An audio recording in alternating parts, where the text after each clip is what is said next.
Clash fans, triple damage coming at you today from the wake of Clan War League, where we did stay in Champ 1. We finished in 3rd place. Oh, there we go, group. We finished in 3rd place. Could have finished in 2nd, but we dropped 2 wars. We dropped wars 5 and 6, although we beat the guys who finished in 2nd place.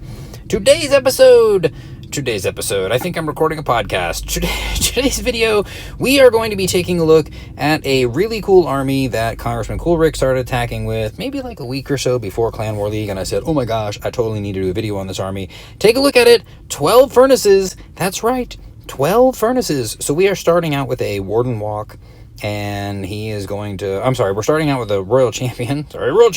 We're starting out with Spirit Walk, and then we're going to recall the Royal Champion, and then move into a Grand Warden Walk. Then we're going to use his Fireball to create a bunch of stuff, and we're going to use Furnaces to support the entire attack, but the majority of the heavy lifting is being done by the heroes. He told me that he saw this. I forget who he told me he saw this from. He saw a YouTube video, and I thought, oh, well, you know, for my 12 fans, I'll go ahead and make a video out of it and showcase it, because it's cool. He uses 3 times in Clan War League, and he was 3 for 3 with this. The other attack that he did in Clan War League that I'm going to show off is a 6 Super Yeti attack with 5 revive spells. Also something I guess he found from some other creator. I don't know who. I probably should have asked him. But this is a cool attack. Starts out with a Spirit Walk. He's usually using 4 of the invisibility spells in order to get the Spirit Walk going, and then recalling the Royal Champion out of there, not to see her again until much later in the attack. So we kind of got the Royal Champion piece done, and then the Warden usually starts in on the more narrow side, and immediately he gets 3 furnaces to come down with him. So I want to keep track of these furnaces. We have 12 that we're going to be able to use. 3 of them come down immediately with the Warden, so we see some raged fire sprites that are going to be helping deal some damage, and we are, of course, using the Rage Gem to help him move a little more quickly.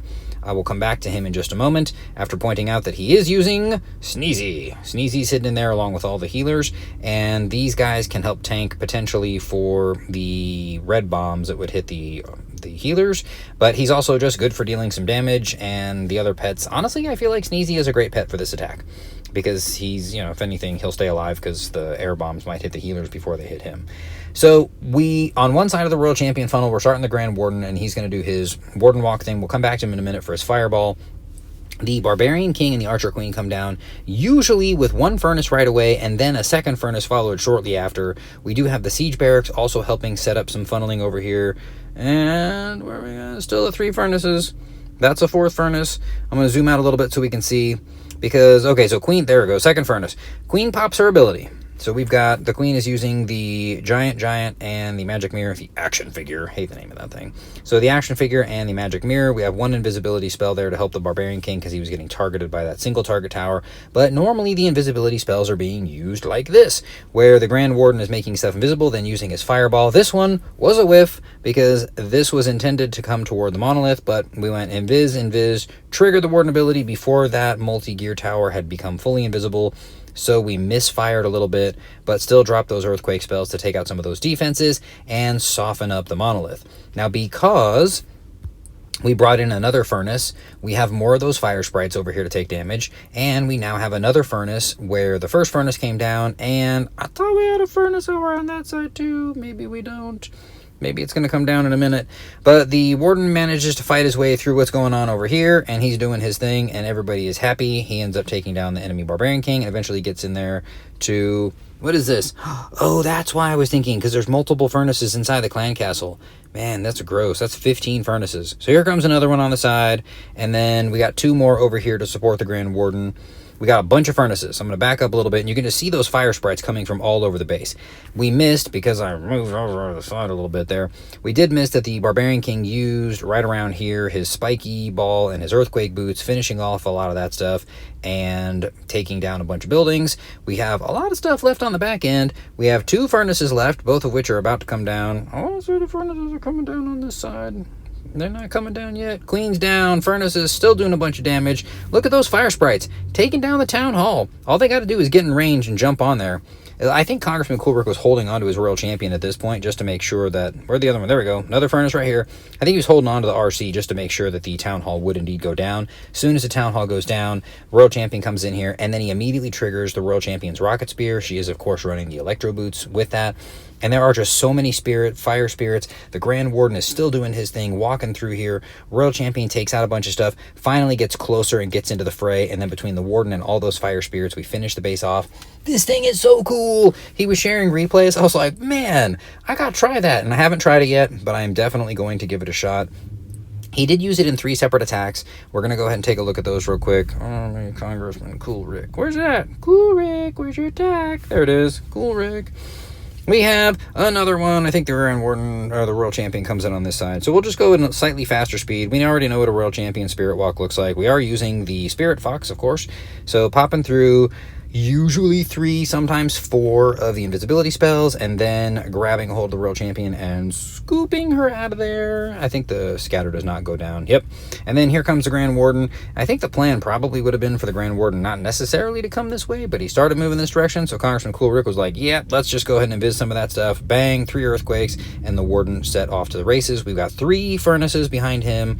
We got King, Queen, Siege Barracks, and a furnace. They are going to start moving this direction. We've got a furnace on the bottom side here to start funneling. We've got more furnaces coming in over here to help with the funnel. We do have a few balloons to get drip fed in throughout the course of the attack, and eventually those flame spirits end up getting in and starting to put in some damage on the town hall. The Warden, of course, getting in there to help. But these furnaces, man, these flame spirits, they can really take things down, particularly when they get caught in the Grand Warden's rage gem. He winds up being able to help out quite a bit. And then, of course, to finish things off, we got the Royal Champion coming in normally on the backside to immediately trigger her rocket spear, destroying a bunch of buildings, and then continuing to move down on her way to helping deliver the 3-star. So that's 2 attacks. Then he went into the 3rd war with the same strategy, which, if my Wi-Fi stays with me. So those of you that are new to my channel, please check out my podcast, Inside Clash with Trample Damage, and recognize that while I am engaging and I can talk quickly, I also have somewhat low quality effort in what I'm putting together here because I'm really busy. And you guys, I'm not saying you're not busy, I'm just saying I don't know that I'd put out much greater quality stuff by taking my time and going back to edit out the Wi-Fi symbol that you saw just a minute ago. This one here, we got the Royal Champion coming in on the side, Town Hall down off to the edge here, and we'll speed this along because we already know what a Spirit Walk looks like. She's going to come in here, take out a few of these buildings on the side, creating a bit of a cut so that we can push her through there. She's then going to come back out after, I think she just gets the Rico Cannon. Yep, Ricochet Cannon goes down. Here comes the Grand Warden. A couple of furnaces. We're headed toward the Town Hall. We got the King and the Queen. We've got a Siege Barracks. We've got another furnace. No furnaces up there? I thought we had a furnace up the top there. No furnace there. Warden, Fireball, 3 earthquake spells, a couple more furnaces. There's a furnace coming in there. We still have 6 furnaces left. A bunch more coming in on the Warden side. We got the King and the Queen causing some problems up there. The Barbarian King in the core using his ability, destroying some stuff. We have the Town Hall down. Look at all those fire spirits.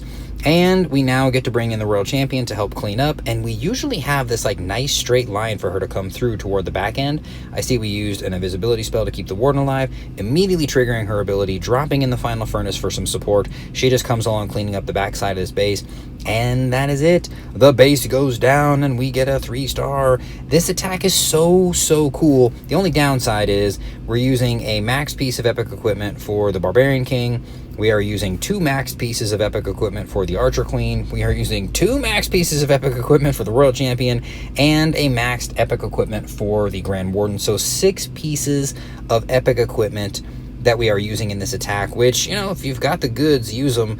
Your Fireball, I think, really has to stay. The Royal Champion's Rocket Spear, maybe you could do without it, but it just lets her do so much more from further away. Although, who knows, maybe with the Hog Rider Puppet, and no, you need the Electro Boots for the Spirit Walk to be able to clear out some of those buildings. So you need the Electro Boots, you need the Fireball. You probably could do without the Spiky Ball if you were on a budget, maybe Vamp Stash, and you could probably do without the Magic Mirror and the Giant. I think you could probably get away with the Giant Arrow maybe, and the Healer Puppet. But it's a cool attack. I love it. Big shout out to Congressman Cool Rick. If you are not currently following me, if you're not my subscriber here on YouTube, please subscribe. Make sure that you check out any other content that I have. Check me out on TikTok. Listen to my podcast, Inside Clash with Trample Damage. And we will check you guys out on the next video.